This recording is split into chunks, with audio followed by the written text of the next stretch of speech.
योगी सरकार ने प्रदेश में अवैध खनन, परिवहन और भंडारण को रोकने के लिए अभूतपूर्व कदम उठाए हैं।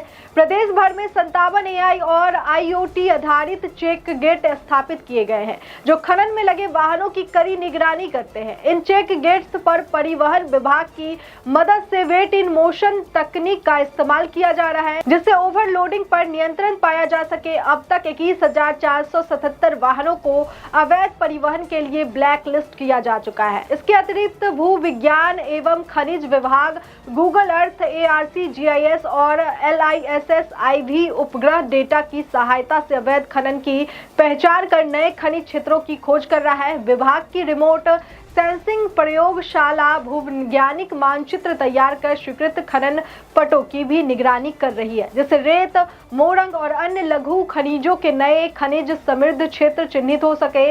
उप खनिजों के परिवहन में लगे वाहनों पर AISI कैपेटिबल GPS उपकरण लगाए जा रहे हैं, जो विभागीय BTS मॉड्यूल से जुड़कर real time tracking, route division alert और MIS रिपोर्ट प्रदान करेंगे। इस निगरानी से अवैध परिवहन पर कड़ी निगरानी संभव हो पाएगी। पहली बार परिवहनकर्ताओं को हितधारक मानते हुए उनका पंजीकरण भी शुरू किया गया है। खनन क्षेत्रों की लंबाई, चौड़ाई और गहराई का आकलन ड्रोन तकनीक से किया जा रहा है। ड्रोन के माध्यम से वॉल्यूमेट्रिक एनालिसिस कर खनन की मात्रा का सटीक अनुमान लगाया जाता है, जिस पर नियमानुसार कार्रवाई की जाती है। भंडारित उप खनिजों का भी इसी तरह विश्लेषण हो रहा है। ड्रोन की मदद से खनन योग्य क्षेत्रों का चिन्हांकन और पटों का बेहतर प्रबंधन संभव हो रहा है, जिससे खनन योग्य क्षेत्रों का अधिकतम उपयोग हो सके। योगी सरकार की इन पहलों से अवैध खनन पर प्रभावी नियंत्रित स्थापित हुआ है। नियमित पट्टा जांच और तकनीकी निगरानी से पारदर्शिता बढ़ी है और खनन माफिया पर कड़ी नजर रखी जा रही है। ये कदम न केवल